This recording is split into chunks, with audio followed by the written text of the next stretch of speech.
ಕೆಲಸದಿಂದ ಮನೆಗೆ ಹೊರಟಿರುವೆ. ದಿನ ನಿತ್ಯದ ಕೆಲಸ BMTC ಬಸ್ ಹತ್ತೋದು, ಇಳಿಯೋದು, ಕೆಲಸಕ್ಕೆ ಹೋಗೋದು.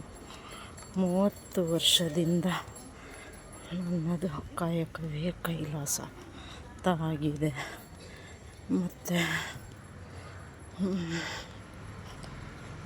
ನಾವು ಕೆಲ್ಸಕ್ಕೆ ಹೋಗ್ಬೇಕಾದ್ರೆ ಮುಂಚೆ ಪಾಸ್ ಮಾಡಿಸ್ಕೊತಿದ್ವಿ. ಬಸ್ ಪಾಸ್ ಇತ್ತು, ಪಾಸ್ ಮಾಡಿಸ್ಕೊತಾಯಿದ್ವಿ.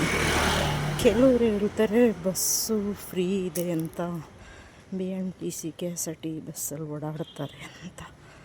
ಬಟ್ ನಾವು ಕೆಲ್ಸಕ್ಕೆ ಹೋಗುವಾಗ BMTC ಬಸ್ಸು ಫ್ರೀ ಇದೆ ಅಂತ ಹೋಗ್ತೀವ?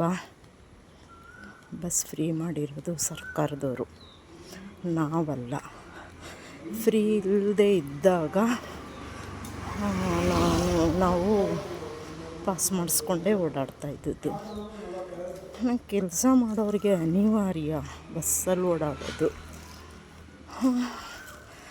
ಯಾಕೆ ನಾವು ಕಷ್ಟಪಟ್ಟು ದುಡಿತೀವಿ, ದುಡಿಲೇಬೇಕು. ಕೂತು ತಿನ್ನೋರಿಗೆ ಕುಟ್ಕೆ ಅನ್ನ ಸಾಲಲ್ಲ ಅನ್ನೋ ಗಾದೆ ಇದೆ. ಆಮೇಲೆ ಸೋಂಬೇರಿಗಳು ಮನೇಲಿ ಕೂತಿರ್ತಾರೆ.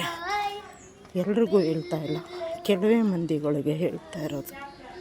ದುಡಿದು ತಿನ್ನೋರಿಗೆ, ದುಡಿಯೋ ಲೇಡೀಸ್ಗೆ, ಗೌರವವಾಗಿ ದುಡಿಯೋಂಥವ್ರಿಗೆ ರೆಸ್ಪೆಕ್ಟ್ ಕೊಡಿ. ದಯವಿಟ್ಟು ರೆಸ್ಪೆಕ್ಟ್ ಇಲ್ದಿದ್ದಾಗೆ ಮಾತಾಡಬೇಡಿ.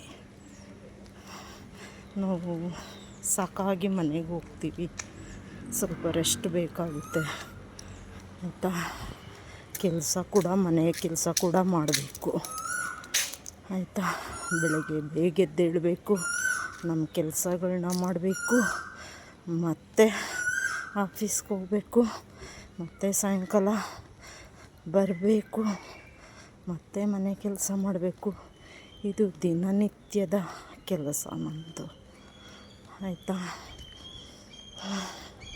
ರೆಸ್ಪೆಕ್ಟ್ ಕೊಡಿ ಕೆಲಸ ಮಾಡೋ ಮಹಿಳೆಯರಿಗೆ, ಆಯಿತಾ?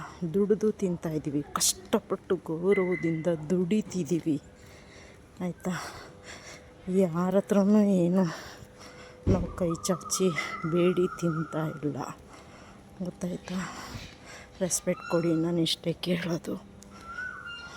ಒಂದೊಂದು ಸಲ ಮಾತುಗಳು ಆಡಬೇಕಾದ್ರೆ ನಾಲಿಗೆ ಮೇಲೆ ಹಿಡ್ತಾ ಇದ್ದು ಮಾತಾಡಬೇಕು, ಯಾರೇ ಆಗಲಿ.